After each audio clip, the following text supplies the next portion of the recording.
DraftKings Sportsbook. We opened with a double overtime thriller at the Garden last night. We also had last night the Thunder and the Spurs and the spectacular Victor Wembanyama. The Thunder were playing without so many of their stars, including no SGA. So we'll just let you feast your eyes on Wembanyama. Jay, he blocks the shot on one end and now stay with it. It goes down the other. I mean, just the most skillful player, I think, in the NBA today with his size, his frame. Watch this. Step back. What? He put the ball out and then dragged it back with the opposite hand? Up 15 at the half. Now watch Wemby. Watch the putback jam off the missed jumper here. Here we go. That's up. Watch Wembanyama. It's a Fisher's hoop. He's playing on a Fisher's hoop. That's what we're doing here. One more for you. Stay with this play. Fourth quarter, Spurs are up by 10. On one end, Wembanyama had to block, but stay with it. Stay with it.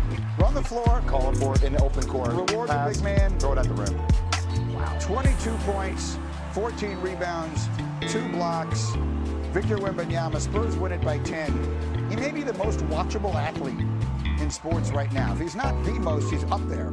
Spurs pick up their third double-digit win over the Thunder this year, more than the rest of the NBA has combined.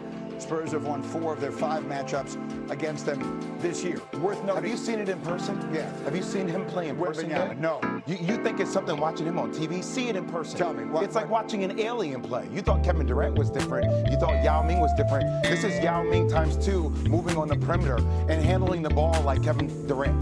He is ridiculous. He is the most entertaining person to do highlights. I sit here and do highlights every morning. There's no one I enjoy doing the highlights of more than Victor Wembanyama. What I was saying there, Windman, quickly is, the Thunder were playing without all their stars last night, so you don't want to make too big a deal out of this. But the question does remain, because the Spurs have played them tough, but they're so young.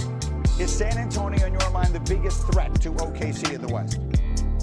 They're a threat for sure. It's going to be hard to get through 3 series, whatever pathway you have. I think Denver is more built out and ready to compete at that level. They took them to 7 games last year. Denver's also banged up, but the Spurs are not active at this trade deadline. They could have made a move or two to increase their chances to win the West this year. They are playing the long game, and with a player as young as Victor, I kind of get it. What do you think? Nikola Jokic obviously going to be there. Jamal Murray, Aaron Gordon, what's going to happen with that is a really big thing with his hamstring. Yeah. But I will say young legs favor the young and favor the youth. And I think that the Spurs are the team knocking on the door. Obviously, they're 3-1 against OKC this year.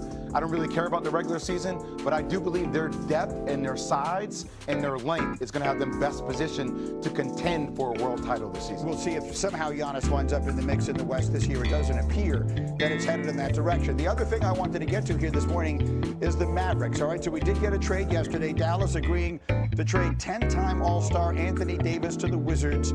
It's an 8-player blockbuster kind of deal. In return, Dallas gets 2 first-round draft picks and 3 second-rounders.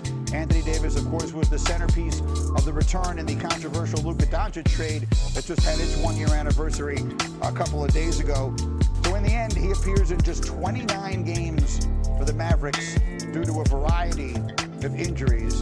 And we're able to now show you the full return for Luka Doncic. The trade is now kind of official. The Mavericks end up with 5 players and 6 picks, including 3 first-round draft picks. So, Jay, people will wake up this morning and they will say, wow, that Dallas got absolutely nothing out of Anthony Davis. Does the trade look even worse than before? Well, on paper, it looks horrible, but thank God we don't live our lives on the surface here, Greeny. You just got to do some research on it. So right now, look, you got to be able to compartmentalize those 2 things, right?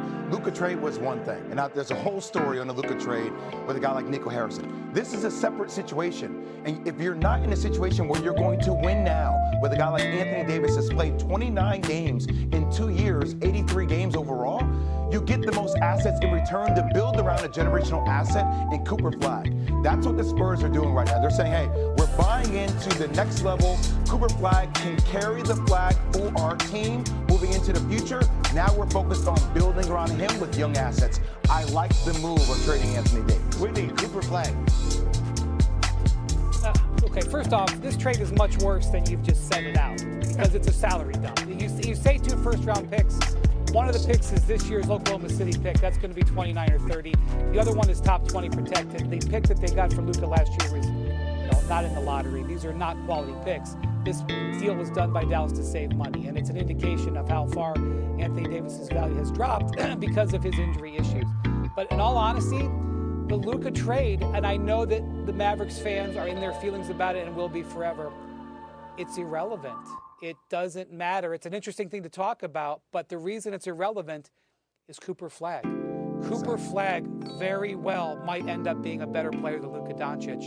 And I mean, it's still early, but this, not only that, I don't know if we've been so focused on the trade deadline. Cooper Flagg just had his best week of the season and is putting up jaw-dropping performances night after night. And the Mavericks are doing the exact correct thing, which is to clear out their bloated cap.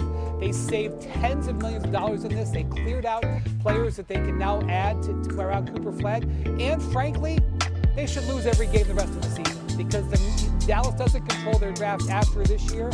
So now they're going to have their pick, try to get it as high as possible, use the 30th pick in the draft with whatever. I don't know what you're going to get with it. And wait for Cooper Flagg to develop into what I think is going to be a generational player. Brittany, I'm just going to say this, okay? And take it with a grain of salt. I've known Nico Harris since I've been 17 years old. I am not advocating the fact that he traded Luka Doncic. But, you know, Nico's been around Kobe Bryant for most of his life. There are attributes and qualities that Nico saw on a day-to-day basis that led me to believe that he didn't think Luka was the right person to lead this team. I am going to tell you, from knowing Cooper Flagg and watching him, I guarantee you he shows up early every day. He stays late every day. There's a different kind of workman-like mentality as a leader, and having Kyrie Irving alongside of him, teaching him, it feels like that franchise is in better hands moving forward. That's just my opinion. It may be wrong. That's just how I feel. Okay, it's certainly an interesting way of looking at it. Again, you can compartmentalize the two. One wrong doesn't make another right, or whatever I'm trying to say there. Let me finish it up, Windy, for the hour with you with this. What else are we watching today? We talked about Giannis. We'll see if anything happens there. What else do you have an eye on as we work our way towards the deadline?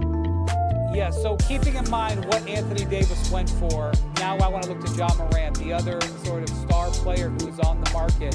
And frankly, there just hasn't been a market for him. When I talk to NBA players about this, they cannot believe it. They cannot believe that nobody wants John Morant because the guy is such an incredible talent.